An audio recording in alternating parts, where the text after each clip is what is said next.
I've been wearing the Apple Watch Series 11 for about 3 days now, and really the only drawback that I can report as of now is the fact that a lot of its best new features are actually coming to older models too. Let's break it down. This is All Things Mobile. This year, the Apple Watch Series 11 is facing steep competition, and I'm not talking about the Galaxy Watch or the Pixel Watch, I'm talking about within its own family.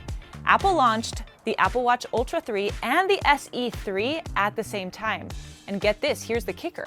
They all have the same S10 processor, which is not new. Now, the Series 11 lands somewhere in between, kind of like the Goldilocks of the Apple Watches right now, within features and also in terms of price. So there's really 3 main features to consider here.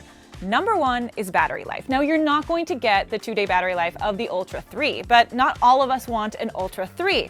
And this one is actually better than the previous models. Apple says 24 hours, but I'm on hour 27 and I still have 1% battery life, which means it holds up to the claim.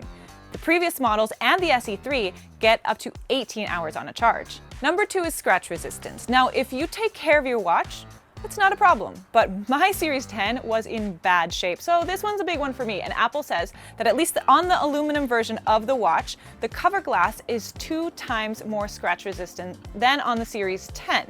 Now, the titanium edition, different version because it's got that sapphire crystal, but this one is going to be more durable. Number 3 is 5G connectivity, which is also coming to the Ultra 3 and the SE3.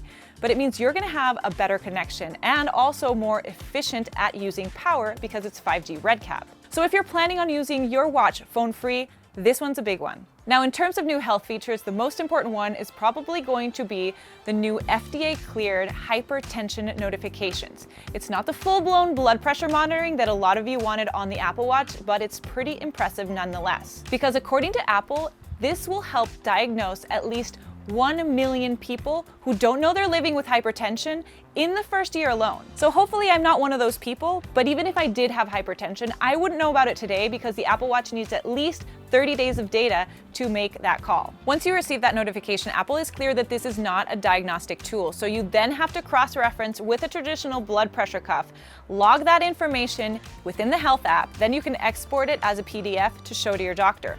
Only the doctor can make that assessment of whether or not you do, in fact, have hypertension. Now, the great thing about this feature is that it's also coming to the Series 9 and the Series 10 with that update to WatchOS 26. It also will be on the Ultra 3, not on the SE3. And the next one is sleep score. The Apple Watch has been able to track your sleep for a while now, but it's stopped short of actually grading your night's rest. Now it gives you a score from 0 to 100 or low to excellent, like in my case. What's cool is that you can also click in to see why you got that score based on the 3 most important criteria. So that is duration of your sleep, the time you went to bed, and the number of interruptions. And this feature is coming to even older watches. So starting with the Series 6 and beyond, the SE2, the SE3, and all the Ultra models. And you can even see previous sessions in the Health app on your iPhone because this feature is retroactive, meaning it's already graded my previous night's sleep, and you can even see it charted on a graph.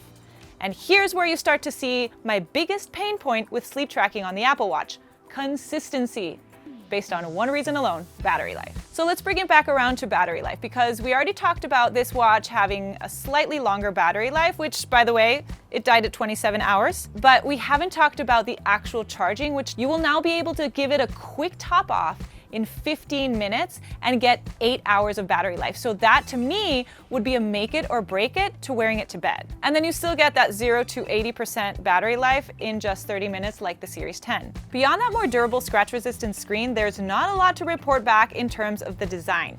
Here's a Series 10 and here's a Series 11. I bet you can't even spot the difference outside of the difference in color. And that's not necessarily a bad thing. You still get that slimmer design and that edge-to-edge display, the higher refresh rate that can show that second-hand ticking, tick-tock, tick-tock. And of course you have new watch bands and new watch faces, which brings us to the software. This watch now has WatchOS 26, which brings that liquid glass UI that has transparency across the board and brings more cohesiveness across Apple devices. Some people hate it, some people love it. I'm pretty neutral on the subject because to me it looks nice, but it's also slightly less practical because there's not as much contrast and it's harder to see. WatchOS 26 also brings some other cool new features to the Apple Watch, like the Notes app and a redesigned workout app which allows you to pre-select your music. You also have a new workout buddy which runs on Apple Intelligence on the iPhone and gives you real-time feedback about 8 different workouts in real time.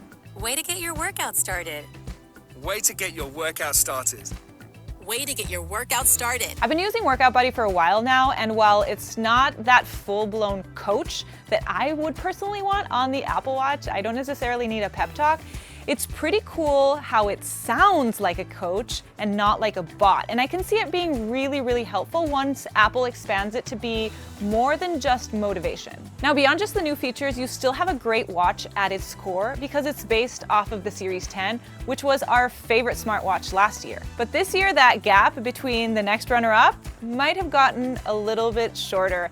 And next year, Apple is going to have to step up at least the processing game and potentially bring some of those AI features into the actual watch itself. So who's this for? If you have a Series 9 or above, you're probably good skipping this upgrade, but if you do have an older watch, that battery life and that faster charging is going to feel like a huge step up. But now, of course, you also have that SE3 to consider. So many choices, which we will have reviews on as well, so make sure to come back and check in for more. And also leave me a comment to see what you think of the Series 11. I'll see you next time.